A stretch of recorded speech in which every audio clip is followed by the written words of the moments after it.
السلام علیکم، میں ہوں عابد راہی اور آپ دیکھ رہے اسلامک کہانی۔ جناب معزز سامعین، آج ہم آپ کو بتائیں گے ٹیپو سلطان کی زندگی کے بارے میں کچھ باتیں۔ ملک ہندوستان میں انگریزوں کا راستہ روکنے میں جس بہادر اور دلیر سالار اور حکمران کا نام سب سے پہلے آتا ہے وہ فتح علی المعروف ٹیپو سلطان ہے، جو کہ سلطنت میسور کا سلطان تھا، جس کا مشہور قول تھا کہ شیر کی ایک دن کی زندگی گیدڑ کی 100 سالہ زندگی سے بہتر ہے۔ ٹیپو سلطان 1750 میں میسور کے سلطان حیدر علی کے ہاں پیدا ہوا۔ بچپن سے ہی اس کو سپاہی بننے کا شوق تھا۔ اس نے اوائل عمری سے ہی اپنے والد ماجد کو دشمنوں سے ٹکراتے ہوئے دیکھا تھا، چنانچہ اس میں وہی خصوصیات پیدا ہوئی جو کہ ایک سپہ سالار میں ہونا چاہیے تھی۔ 1765 میں جب ٹیپو سلطان کی عمر بھی محض 15 برس کے لگ بھگ تھی کہ ٹیپو سلطان اپنے والد کے ساتھ ایک سالار کی حیثیت سے میدان جنگ میں دکھائی دیا۔ اس نے محض 3000 کے لشکر کے ساتھ کالی کٹ پر حملہ آور ہو کر دشمن کے بہت بڑے لشکر کو شکست دے دی گئی۔ چنانچہ حیدر علی نے اسے مضافات مدارس پر شرپسندوں پر چاپے مارنے پر متعین کر دیا۔ اس دور میں انگریز بھی میسور پر حملہ آور ہو چکا تھا۔ بال کاٹ کے قریب ٹیپو سلطان انگریزوں کے خلاف ایک جنگ میں مصروف تھا کہ اسے یہ اطلاع ملی کہ اس کا والد فوت ہو گیا ہے، چنانچہ اس نے وہ جنگ مختصر کی اور بڑی تیزی کے ساتھ میسور کی جانب روانہ ہوا۔ 1782 میں تقریباً 32 برس کی عمر میں ٹیپو سلطان کی تخت نشینی کی رسم ادا کی گئی۔ اس وقت اس کی سلطنت کافی وسیع و غریض ہو چکی تھی، مگر اس کے دشمنوں میں مقامی طور پر مرہٹے پیش تھے، جبکہ انگریزوں کی للچائی ہوئی نظریں بھی اس کی سلطنت پر جمی ہوئی تھی۔ ٹیپو سلطان نے تمام علاقوں کے والیوں کو اعتماد میں لیا، سب نے اس کی اطاعت کا اظہار کیا، مگر بدنور کے والی ایاز کی سرکشی اختیار کی اور درفردہ انگریزوں کے ساتھ ساز باز شروع کر دی۔ اس نے محض ٹیپو سلطان کو نیچے دکھانے کی خاطر جن علاقوں پر وہ حاکم تھا، ان علاقوں کو انگریزوں کے حوالے کر دیا۔ یقینی بات ہے کہ جب یہ اطلاع ٹیپو سلطان کو ملی تو اسے بڑا دھچکا لگا۔ جب اسے ایاز کی بغاوت کی اطلاع ملی، اس وقت وہ انگریزوں کے ساتھ برسر پیکار تھا۔ اس دوران ٹیپو سلطان کو یہ بھی اطلاع ملی کہ اس کی مرکزی شہر سرنگا پٹم میں بھی باغی سرگرم عمل ہے۔ ٹیپو سلطان اس وقت اپنے لشکر کے ساتھ پایان گھاٹ میں ہمہ تھا۔ اس نے اپنے قابل اعتماد سالار میر معین الدین کی سرگردگی میں ایک لشکر دے کر وہیں ٹھہرنے اور مقابلہ کرنے کا حکم دیا اور خود بدنور میں ایاز کی بغاوت کو کچلنے کے لیے روانہ ہوا۔ بڑی ہی تیزی کے ساتھ سفر کرتا ہوا ٹیپو سلطان جب بنگور کے مقام پر پہنچا تو اس نے اپنے لشکر کو 2 حصوں میں تقسیم کر کے ایک حصہ اپنے سالار اعلیٰ محمد علی کی سرگردگی میں سرنگا پٹم کی طرف روانہ کر دیا تاکہ باقی علاقوں میں بغاوت کا قلہ کما کیا جا سکے۔ سالار محمد علی اپنے لشکر کے ساتھ سرنگا پٹم کی طرف بڑھا۔ اس کی آمد کی اطلاع ملتے ہی باغیوں نے دروازے بند کر دیے، مگر سالار نے صبح کے وقت دروازے کھلنے کا انتظار کیا اور جب دروازے کھلے تو لشکر شہر کے اندر داخل ہو گیا۔ سالار نے حکم دیا کہ پوری طور پر باغیوں کو گرفتار کر لیا جائے، چنانچہ باغیوں کو گرفتار کر کے انہیں سزائیں دی گئی۔ سالار محمد علی نے اس بغاوت کو ختم کرنے کے بعد سلطان کی طرف رخ کیا۔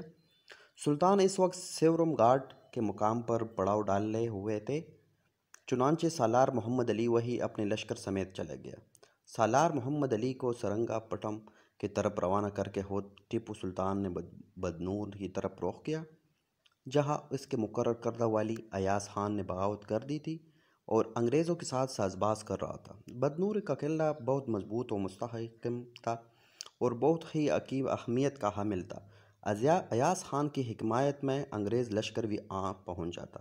ٹیپو سلطان کے علم میں یہ بات تھی کہ قلعہ کے اندر ایک بہت بڑا کنواں ہے جس کا پانی تمام لوگ پیتے اور یہی ان کے لیے کافی ہے۔ چنانچہ سلطان نے حکم دیا کہ اس کنویں کے اوپر گولہ باری کی جائے کی جائے تاکہ قلعہ میں موجود باغی لشکر اور انگریز کو ہتھیار ڈالنے پر مجبور کیا جا سکے۔ یہی کیا گیا اور فانی کا کنواں تباہ کر دیا گیا، مگر جیسے جیسے محاصرہ طویل ہوتا گیا، قلعہ کے اندر کھانے پینے کی اشیاء کی قلت پیدا ہونا شروع ہو گئی اور لوگ حد درجہ پریشان ہو گئے۔ ان حالات کو دیکھتے ہوئے ایاز خان اپنے چند ساتھیوں اور انگریز لشکر کے ساتھ ہوبیا راستے سے قلعہ سے نکل گیا اور باقی لشکر نے ہتھیار ڈال کر ٹیپو سلطان کی اطاعت کر لی۔ اسی دوران سلطان کو یہ اطلاع ملی کہ انگریزوں کو ایک بہت بڑا لشکر کرنل کیمگل کی سرکردگی میں بدنور شہر اور قلعہ کی طرف بڑی تیزی کے ساتھ بڑھ رہا ہے۔ اب سلطان نے اسے راستے کی طرف بڑھنا شروع کیا جس طرف سے انگریز لشکر آ رہا تھا۔ سلطان نے اس وسیع و عریض میدان کا انتخاب کیا جہاں پانی سے لبریز تالاب موجود تھے تاکہ پانی بآسانی دستیاب ہو۔ انگریز لشکر بھی جلد ہی پہنچا۔ پہلے ہی انہیں یہ اطلاع مل چکی تھی کہ راستے میں سلطان اپنے لشکر کے ساتھ موجود ہے۔ سلطان نے بہترین جنگی حکمت عملی اختیار کرتے ہوئے انگریز لشکر کو بری طرح شکست سے دوچار کیا۔ انگریز لشکر بری طرح نقصان اٹھانے کے بعد وہاں سے رخصت ہو گیا۔ دراصل انگریزوں کی کامیابی میں ان کی بہادری کبھی نہیں ہوئی تھی، بلکہ وہ مسلمانوں کے اندر سے غدار تلاش کر کے ان کی مدرسوں مسلمانوں کے اوپر غلبہ حاصل کرتے تھے۔ ہاں، مگر جب کوئی غدار نہ ملتا تو وہ پھر شکست کا منہ دیکھتے۔ سلطان ٹیپو نے کرنل کیمل کو شکست دینے کے بعد آرام کرنا پسند نہ کیا، بلکہ ایک دوسرے شہر کو کوڑیا بندر کا رخ کیا جہاں شہر اور قلعہ میں بہت سے باغی موجود تھے۔ اس کے خلاف منصوبہ بندی کر رہے تھے۔ سلطان نے شہر اور قلعہ کا بڑی ہی سختی سے محاصرہ کر لیا، مگر اچانک ہی شدید بارشیں شروع ہو گئی جس کی وجہ سے لشکر میں ایک افراتفری کی صورتحال پیدا ہو گئی۔ لشکریوں میں شدید سردی کی وجہ سے کافی لوگ بیمار پڑ گئے اور ہر طرف پانی ہی پانی پھیل گیا، مگر لشکر والوں میں ہمت جو انمردی قائم رہی، کیونکہ اس کا سلطان خود ان کے درمیان تمام صورتحال کا پامردی کے ساتھ مقابلہ کر رہا تھا۔ اگر لشکر کی یہ صورتحال تھی تو شہر اور قلعہ میں محصور لوگوں کا حال اس سے بھی برا تھا، کیونکہ طویل محاصرہ سے ان کے پاس کھانے پینے کی اشیاء ختم تقریباً ہو چکی تھی۔ آخرکار شہر کے معاہدین نے شہر کے دروازے کھول دیے اور سلطان کی خدمت میں حاضر ہو کر معافی کی درخواست کی۔ سلطان نے انہیں معاف کر دیا، مگر باغیوں کو گرفتار کر لیا، اگرچہ یہ باغی کم تعداد میں ہی تھے، کیونکہ اکثر باغی تو صلح سے پہلے ہی خفیہ راستے سے فرار ہو چکے تھے۔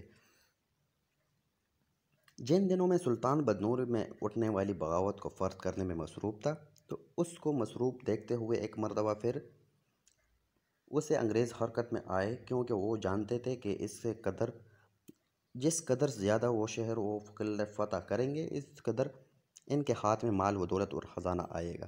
چنانچہ انگریزوں نے کرنل لانگ کی سرکردگی میں ایک بہت بڑا لشکر دے کر سلطان کے علاقوں پر دعویٰ بولنے کا حکم دیا۔ اب انگریزوں کے لشکر میں بہت بڑی تعداد میں ہندو بھی شامل تھے، کیونکہ وہ بھی مسلمانوں کی شدید دشمن تھے، یعنی انگریزوں کو اور ہندوؤں کا مقصد ایک ہی تھا۔ لیکن یہ لشکر قلعہ پر قلعہ فتح کرتا ہوا آگے بڑھتا جا رہا تھا اور ان قلعوں سے خزانہ ہاتھ لگتا اس کو فوری طور پر برطانیہ روانہ کر دیتے۔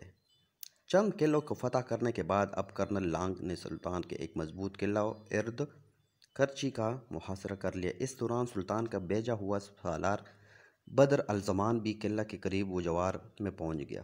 کرنل لانگ نے اپنے جاسوسوں سے کہا کہ ذرا مسلمانوں کی لشکر کی خبر تو لاؤ۔ انہوں نے آ کر بتایا کہ ایک چھوٹا سا لشکر ہے۔ چنانچہ کرنل لانگ نے اسے کسی قسم کی کوئی بھی اہمیت نہ دی اور محاصرہ جاری رکھا۔ سالار بدر الزمان نے اسی دوران انتہائی دانشمندانہ قدم اٹھایا اور جو لوگ محصور تھے انہیں وافر مقدار میں کھانے پینے کا سامان پہنچا دیا۔ یہ خبر سن کر انگریز کرنل کے غصے میں کوئی انتہا نہ رہی اور اس نے شدید گولہ باری کر کے قلعے کی دیوار کو توڑ دیا۔ یوں انگریز قلعے میں داخل ہو گئے۔ انگریز لشکر نے بڑی ہی بے دردی کے ساتھ وہاں موجود تمام مسلمانوں کو شہید کر ڈالا اور مسلمانوں کے مال و اسباب کو لوٹ لیا۔ شاہی خزانے کو بھی انہوں نے لوٹ کر برطانیہ کی طرف روانہ کر دیا۔ ٹیپو سلطان کے چند قلعوں کو فتح کرنے کے بعد انگریز سپاہیوں میں گویا خوشی کی لہر دوڑ گئی۔ چنانچہ مدارس سے ایک انگریز جنرل اسٹوٹ بھی ایک لشکر لے کر کرنل لانگ کی مدد کے لیے روانہ ہو گیا تاکہ ٹیپو سلطان کے خلاف بھرپور جنگی کارروائی کی جا سکے۔ دوسری طرف ٹیپو سلطان نے اپنے سالار برہان الدین کو بدر الزمان کے مدد کے لیے ایک لشکر دے کر روانہ کیا۔ ان دونوں ٹیپو سلطان کی مدد کے لیے فرانسیسی فوج کی کچھ تعداد بھی موجود تھی، جن کی کمان جنرل موسیو لالی کر رہا تھا۔ اس نے برہان الدین اور بدر الزمان کو لکھا بدر زمان کو لکھا کہ انگریزوں کا لشکر گوڑ میں جمع ہو رہا ہے، لہٰذا وہ بھی اپنے لشکروں کو لے کر گوڑ میں پہنچ جائے۔ وہ بھی گوڑ پہنچ رہا تھا تاکہ متحد ہو کر انگریزوں کا مقابلہ کیا جائے۔ چنانچہ گوڑ کے مقام پر یہ تینوں جمع ہو گئے اور انگریز لشکر کے سامنے سب آراہ ہوئے۔ 2-3 روز جنگ تک شروع نہ ہوئی، مگر اس دوران ایک پہاڑی پر انگریز جنرل نے توپیں نصب کروا دیے، جبکہ ایک اور لشکر بھی انگریزوں کی مدد کے لیے آ پہنچا تھا۔ صبح سویرے ہی پہاڑوں سے ٹیپو سلطان کے لشکر پر اچانک ہی توپ سے گولہ باری شروع ہو گئی، مگر اس کا نقصان انگریز فوج کو بھی یہ بہت زیادہ پہنچا، کیونکہ جنگ اب دو بدو ہو رہی تھی۔ جنکنڈوں تک دست بدست جنگ ہوتی رہی، جہاں تک کہ سلطان اور فرانس کے متحدہ فوج نے انگریز فوج کو مار بھگایا۔ یہ شکست انگریزوں کے لیے حد درجہ حیرت کا باعث تھی، چنانچہ انہوں نے فطری عیاری اور سازشی ذہنیت سے کام لیتے ہوئے سلطان سے صلح کرنے میں عافیت جانی۔ انگریز بہت بڑی چالاکی سے اپنے داؤ کھیلتا ہے۔ انگریزوں کے 2 نمائندے ٹیلر نامی اور کرنل ڈاسن قیمتی تحائف لے کر ٹیپو سلطان کے پاس آئے اور صلح کی درخواست کی۔ سلطان کے ساتھ انگریزوں نے کچھ شرائط پر صلح کر لی، چنانچہ سلطان نے انگریزوں قیدی رہا کر دیے اور انگریزوں نے سلطان کے علاقوں کو خالی کر دیا۔ یوں وقتی طور پر میسور اور گردنواح میں امن و امان کی کیفیت بحال ہو گئی۔ تو یہی تھی ناظرین ہماری آج کی ویڈیو، اور اس کے انشاءاللہ اگلے حصہ ہم اپلوڈ کریں گے جلدی، اور ویڈیو آنے کی صورت میں ہم ہمارے چینل کو سبسکرائب کریں، لائک کریں، کمنٹ کریں، اپنے رائے ضرور دیجیے گا۔ تب تک کے لیے اللہ حافظ۔